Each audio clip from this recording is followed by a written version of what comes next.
Valar Morghulis. What if Ned Stark demanded trial by combat? Let's explore the possibilities that might have been.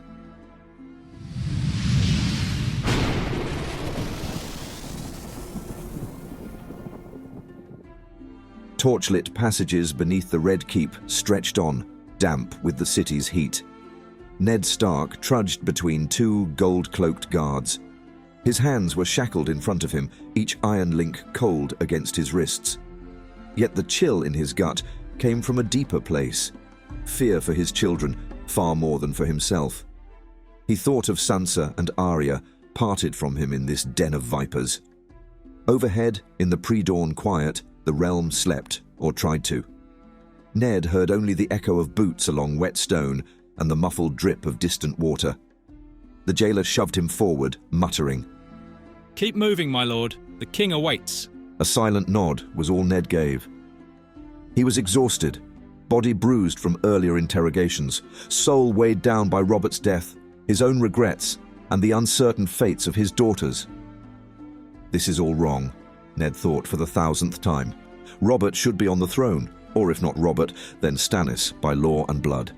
Instead, Joffrey Lannister, sat on the Iron Throne, a boy king with cruelty in his veins.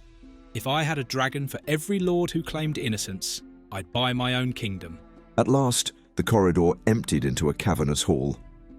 The Red Keep's throne room loomed, columns stark against torchlight.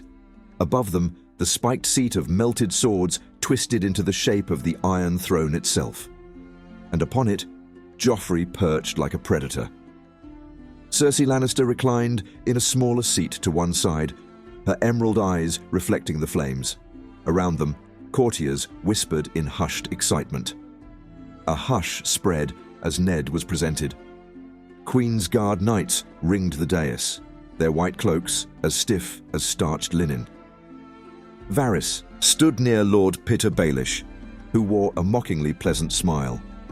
Grand Maester Pycelle hovered with watery eyes, adjusting his heavy chain. On the floor near the dais, Sansa Stark stood trembling. "Lord Stark, you have been brought forth to answer for your treason. Bow to your king." Ned Stark did not bow. His knees ached, but he would not bend them here. His voice came low. "I see no king before me but a boy in a stolen crown." Gasps rippled through the hall. Cersei's face hardened, yet triumph shone in her eyes. She wanted Ned to slip up. "Watch your tongue, Stark, or it may cost you more than your head. You have endangered my son's rightful throne and conspired to unseat him." Ned's thoughts flicked to Sansa. He could see her lips parted in fear. Whatever I do, I must keep her safe. "I made no conspiracy, my queen. I did my duty as the Hand." "Silence!" The king's shrill cry echoed. From the corner of his eye, Ned spotted Sir Barristan Selmy standing at attention. The old knight had recently been dismissed from the King's Guard in a humiliating fashion to appoint Jaime. And near Sir Barristan, the monstrous Gregor Clegane, who should have been in Riverlands doing Tywin's dirty work, loomed, half in shadow, as though waiting for an order to kill. "Confess your treason and beg for mercy, or I shall have your daughter's head." A painful knot formed in Ned's chest. Sansa let out a soft whimper. He struggled for words, then recalled the ancient rite. The gods were just, in theory, if not men. "Then I demand trial by combat. By the old gods and the new, I will place my fate in the hands of a champion. The gods must decide if I am guilty or innocent." At once, the court erupted in shocked murmurs. Cersei's lips parted. Joffrey glared. The right to a trial by combat could not be easily denied, particularly not in a place like King's Landing, where Aegon the Conqueror's laws yet endured. "Who will champion you, Lord Stark? All your bannermen are leagues away. Do you imagine you can face Gregor Clegane yourself in your condition?" Ned wanted to point out that he was not so feeble, that he had once been Robert's comrade in arms, that he had faced men on the Trident and survived. But battered as he was, he stood little chance against the mountain. Before he could answer, a voice rang out. "I shall stand for Lord Eddard Stark, for the realm and for justice." A stunned silence fell, thick as a cloak over the room. Barristan the Bold, once Lord Commander of the Kingsguard, stripped of his white cloak by Joffrey's whim, stepped forth. His battered plate glinted dully. No house insignia pinned his cloak now, but his reputation needed no sigil.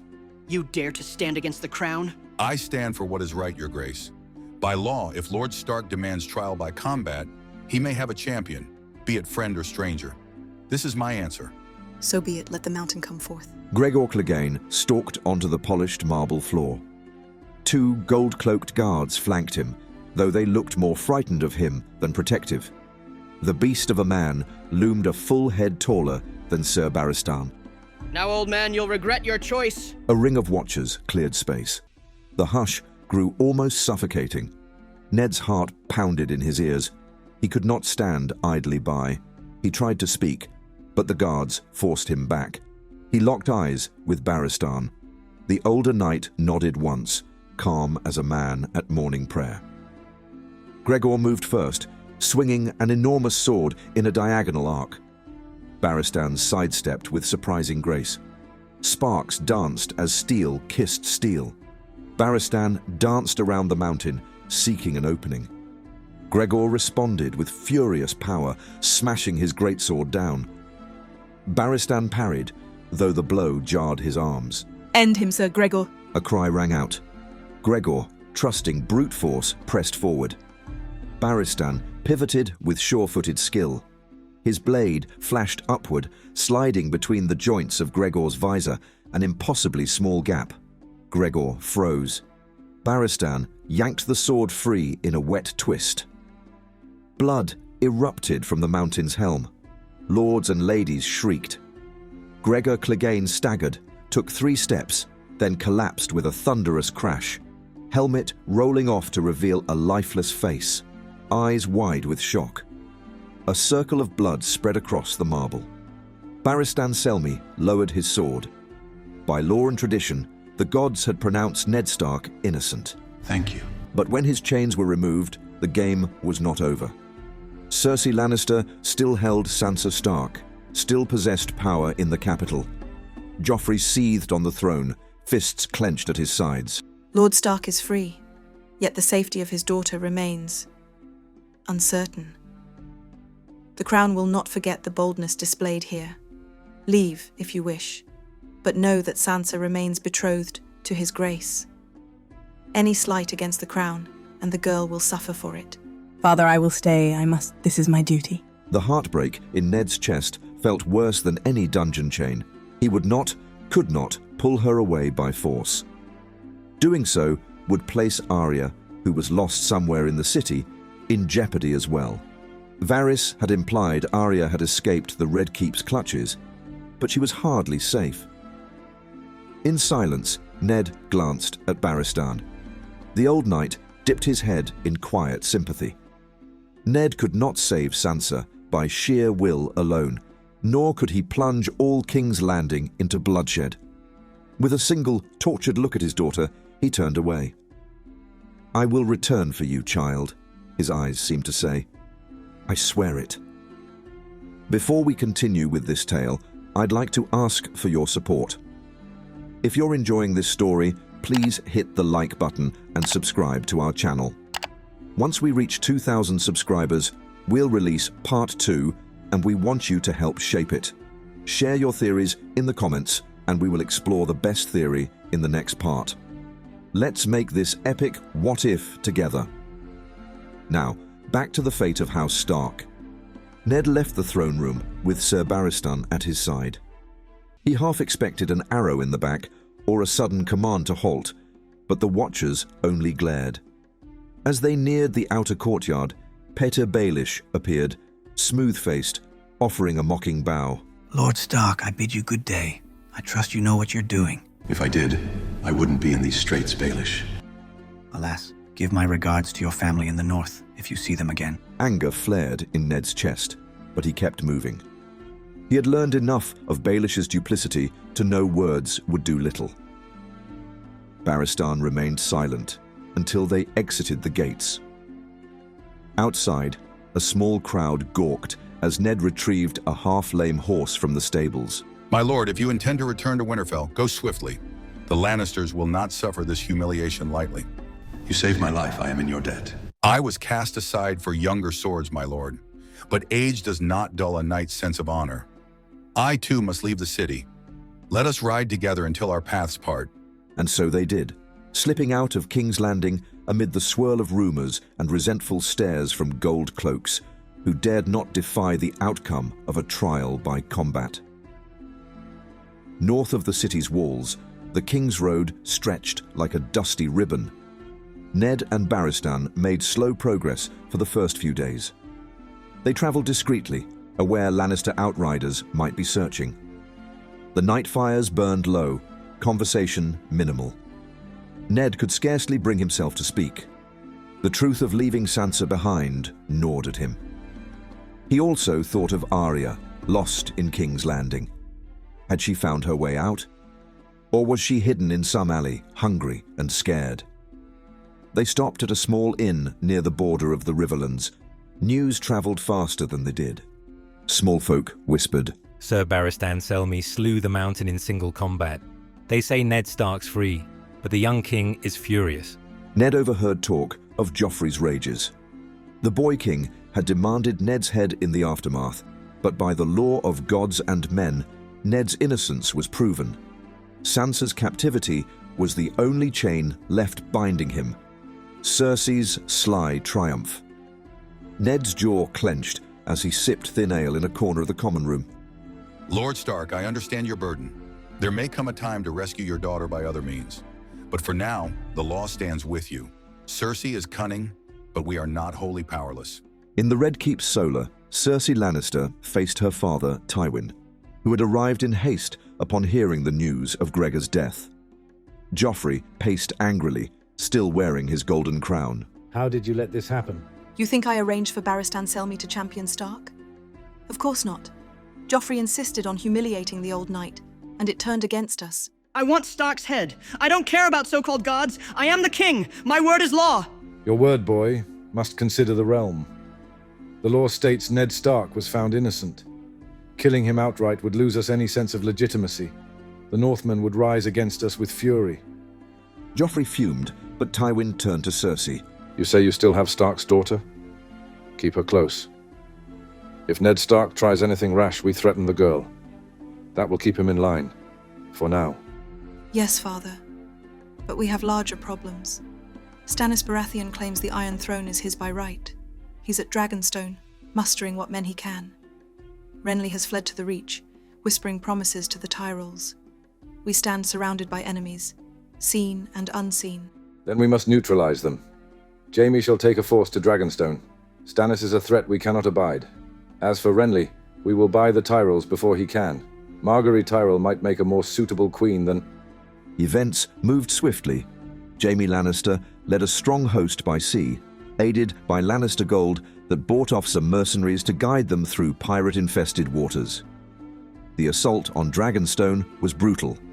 Stannis Baratheon, proud and unyielding, gathered his loyal knights around him in the ancient fortress.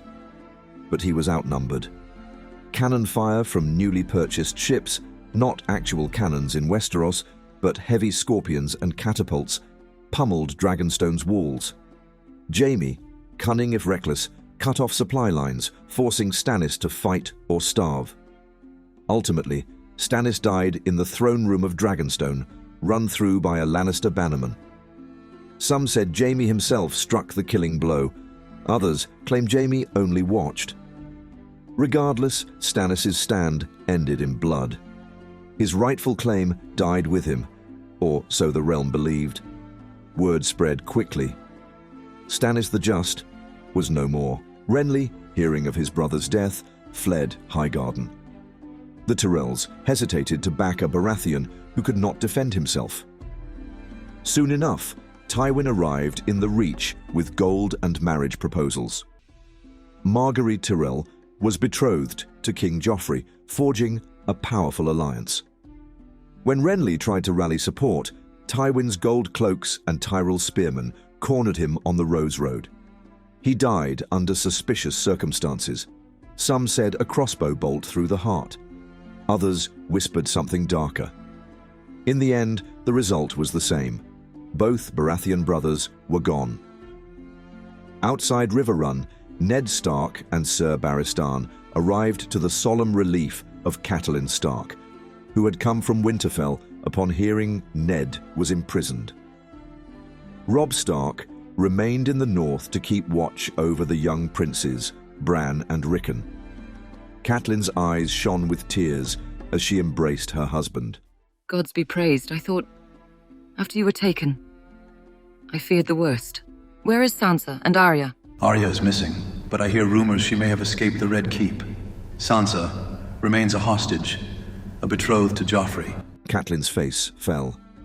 She held her husband's hands tight, both of them weighed down by sorrow. They retreated inside River Run's great hall, where Edmure Tully, still recovering from a recent skirmish in the Riverlands, sat by the hearth. The Blackfish, Brynden Tully, stood behind him. Barristan remained respectfully quiet. Ned and Catelyn recounted everything. The Lannisters demand we bend the knee to Joffrey or else. I will not bend the knee to that false king. Sansa's captivity is a knife at my throat. But if we yield, the North is lost. We must fight. But our daughter? We will find another way. Sansa is strong. She will endure as all Starks do. But I cannot chain all the North for fear of Lannister cruelty. I will call the banners. The North will stand apart. Let Joffrey keep his Iron Throne. We name ourselves free of the crown. Back in Winterfell, Robb Stark read his father's letter with trembling hands. Greywind, his direwolf, prowled at his side. Robb was barely older than 15, but war had forced him to become a man quickly. He summoned the great lords of the North, Karstark, Umber, Bolton, Glover, Manderley, to hear the word. The North will not kneel. He declares the North independent from the Iron Throne. War is certain. War, then! A Lannister dog wearing a golden crown will find no welcome here. Let them come! We are the wolves, and winter is near. A war on two fronts could be disastrous. We need strategy and cunning. The neck will be our choke point. Moat Cailin can hold them for months if we supply it properly. Robb nodded, trying to appear confident. Then let us make Moat Cailin a fortress once more. The king in the north stands. A roar of approval went up among the northern lords. Messages flew out by Raven, summoning lesser houses to rally. Tywin Lannister wasted no time. After crushing Stannis and Renly, he turned his gaze north. He sent Jaime with a massive host to the neck, intending to break through Moat Cailin. The ruins of that ancient stronghold had guarded the north for thousands of years. With half the force, Jaime laid siege, hoping for a swift victory, but the swamps and bogs plagued them with disease and hidden archers. Weeks turned to months, and still Moat Cailin stood defiant. Desperate, Jaime marched north with the rest of his army, attempting a flanking maneuver through eastern passes. Snow began to fall unseasonably early, thick as raven feathers. Supply lines stretched dangerously thin. Rumors reached Jaime that the Blackfish was on the move with rivermen at his back. And so it happened. Brynden Tully launched a daring assault from the deep swamps onto the Lannister siege lines. Many a lion bent the knee in blood and mud that day. Over half Jaime's forces at Moat Cailin was slain or scattered. The survivors fled in panic. Jaime, learning of the rout too late, cursed his fortune, but pressed on. Tywin, furious at Jaime's setbacks, personally led reinforcements up the King's Road. With him came thousands of Tyrell men. Margaery was now betrothed to Joffrey, forging a marriage alliance. Tywin also hired Sellsword companies from Essos to bolster his ranks. Their banners mingled with Lannister crimson, forging an intimidating war host. They reached the outskirts of Winterfell in late autumn. Tywin found Jaime's diminished host outside the castle walls, both armies now forming a single massive threat. The land was chilled, winter winds drifting down from the shivering sea, blanketing the fields around Winterfell. Inside the castle, Ned Stark and his northern lords prepared for a siege. The Tully forces had slipped through the neck after their victory, joining Ned. Even Sir Barristan Selmy, though older, was resolved to stand by Ned's side, an old knight fighting for honor he believed in. Outside the gates, father and son conferred. Tywin's voice was low and sharp as steel. You let the situation deteriorate, Jaime. They fought like devils in Moat Cailin. The bogs, the archers. It was not as simple as you think. The North is no easy foe. We should have crushed them swiftly. Now the Tullys have rallied, and the weather turns against us. Enough. This time there will be no half measures. We give them a chance to yield, or we destroy them root and stem. Jaime gave a reluctant nod. He might have quipped under lighter circumstances, but the tension in the air strangled any wit. A horn sounded. Tywin Lannister rode forward under a white banner, flanked by 2 knights. Before Winterfell's gates, Ned Stark emerged with Sir Barristan and Lord Roose Bolton. The snow fell lightly, swirling between them. Lord Eddard Stark, I offer you one final chance. Yield the North. Swear fealty to King Joffrey. Open your gates. We shall show mercy. Ned Stark stared at Tywin, remembering how this man orchestrated the sack of King's Landing years ago, how he had ravaged the Riverlands. He felt no warmth in those pale green eyes. I will not yield. The North is done bending to false kings. You hold my daughter in your clutches as a hostage. My answer is no.